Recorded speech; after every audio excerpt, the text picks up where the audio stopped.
ጁፒተር ለነዚህ አራት የኮከብ ምልክቶች ታላቅ እድልን ያመጣል። ለማን? ለሊዮ፣ ለአኳሪየስ፣ ለታውረስና ለስኮርፒዮ። ሰላም እንዴት ናችሁ? እንኳን ወደ ቻናሌ በደህና መጣችሁ ማለት ፈልጋለሁ። በዚሁ አጋጣሚ ቻናሌን ሰብስክራይብ በማድረግ አግዙኝ።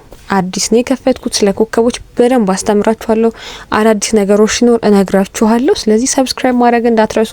ዛሬ ስለ ጁፒተር ትራንዚት ለዞዲያክ ምልክቶች ወይም ለኮከብ ቆጠራዎች የሚያመጣውን ትልቅ እድል እንነጋገራለን። ጁፒተር እንግዲህ በአስትሮሎጂ የበረከት፣ የእውቀት፣ የእድል፣ የእድገት የእሱ የነካው ፕላኔት በሙሉ የሚሰፋበት ሀውስ ነውና ጁፒተራችን ደግሞ ሊዮ ላይ ሲሆን እነዚህ አራት ኮከብ ያላቸው ሰዎች በዚህ አመት ለአንድ አመት ነው የሚቆየው እዛች ሀውስ ውስጥ። የሚያጋጥማቸውን እነግራችኋለሁ። አንደኛ ሊዮ የሆናችሁ ሰዎች ከ12 አመት በኋላ ነው ይሄንን ጠንካራ እድል ያገኙት። ይሄ የእድል አመታቸው ነው። ፀሐያቸውና ጁፒተራቸው አንድ ቤት ውስጥ ስለሚሆን ጁፒተራቸው የነካው ነገር ሁሉ ስለሚባረክ በዚህኛው አመት ብዙ ነገሮች ባለፈው አመት ብዙ ነገሮችን ትታችሁ ተምራችኋል። በመንፈሳዊ ሁኔታ ውስጥ አድጋችኋል፣ ኖራችኋል። አሁን ግን ጁፒተር ወደ ሰንሳይናችሁ ወይም ወደ እናንተ ቤት ስለገባ አዲስ ምዕራፍ ይጀመርላችኋል። በዚህ ጊዜ አዲስ ስራ፣ አዲስ ንግድ፣ አዲስ ፍቅር፣ ትዳር፣ የጉዞ ትምህርት፣ በቃ ሁሉም ነገር የተባረከ ነው የሚሆንላችሁ። ብዙዎች የህልማቸውን ስራ ያገኛሉ፣ የህልማቸውን ፍቅር ያገኛሉ። ሌሎች ደግሞ ትምህርታቸውን ይጀምራሉ ወይም ይጨርሳሉ።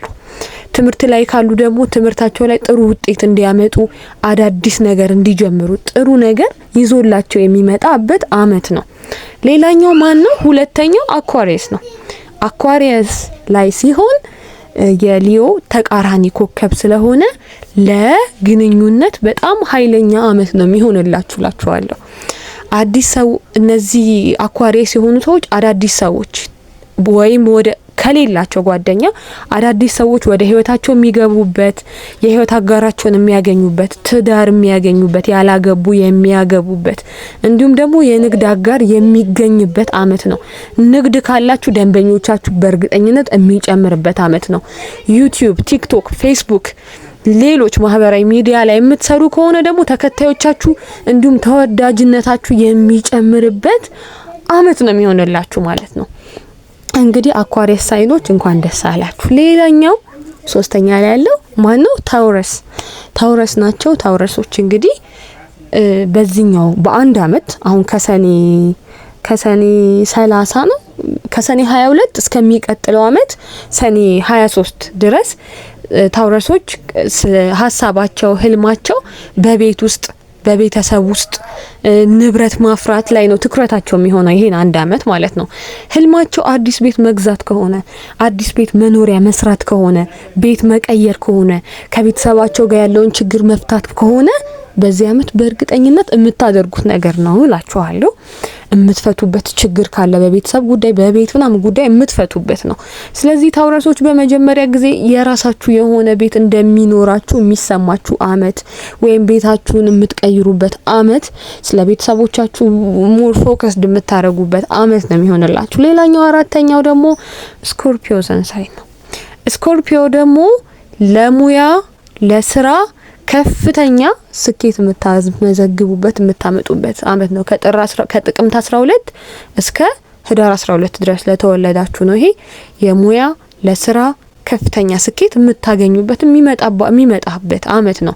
ብዙ ማስታወቂያዎችን ታያላችሁ። የስራ የደሞዝ ጭማሪ የምታገኙበት ነው ለአንዳንዶቻችሁ ደግሞ አዲስ ስራ፣ አዲስ ንግድ፣ አዲስ ነገር የምትጀምሩ ሰዎች አላችሁ ማለት ነው። ስለዚህ አሁን ላይ የማይጠቅማችሁን ነገር መተው ለትልቅ እድል ቦታ የምትሰጡበት አመት ነው። የማይጠቅማችሁን ነገር መተው አለባችሁ በዚህኛው አመት። ስለዚህ ለአዳዲስ ነገሮች እድል የምታገኙበት አመት ነው ማለት ነው። እንደ አጠቃላይ በእነዚህ በአራቱ ሰንሳይን መሰረት በዚህ አመት በጣም እድለኛ የሆኑ ኮከቦች ነው ያመጣሁላችሁ። ግን ኮከቦች ላይ ሲታይ የግል የሆነ የልደት ቻርት አለ። እሱ እንዴት እንደምትሰሩ ሌላ ቪዲዮ ላይ ያሳያችኋለሁ። እሱን ከሰራችሁ በኋላ በደንብ እንትን ታያላችሁ ማለት ነው። ስለዚህ ቪዲዮን ከወደዳችሁት ላይክ አድርጉ፣ ቻናሉን ሰብስክራይብ አድርጉ፣ የደውሏን ምልክት ተጫኑ። አስተያየት ሳጥናችሁ ላይ ሊዮ፣ አኳሪየስ፣ ታውረስ ወይም ስኮርፒዮ ከሆናችሁ ሰንሳይናችሁን ወይም የኮከብ ስማችሁን የተወለዳችሁበትን ጊዜ ኮሜንት ላይ ጻፉልኝ። በደንብ አብራራላችኋለሁ። ኮሜንት ላይ መልስ ሰጣችኋለሁ ማለት ነው። ስለተከታተላችሁኝ አመሰግናለሁ። በሌላ ቪዲዮ እስከምንገናኝ ድረስ ቻው። እወዳችኋለሁ። አመሰግናለሁ።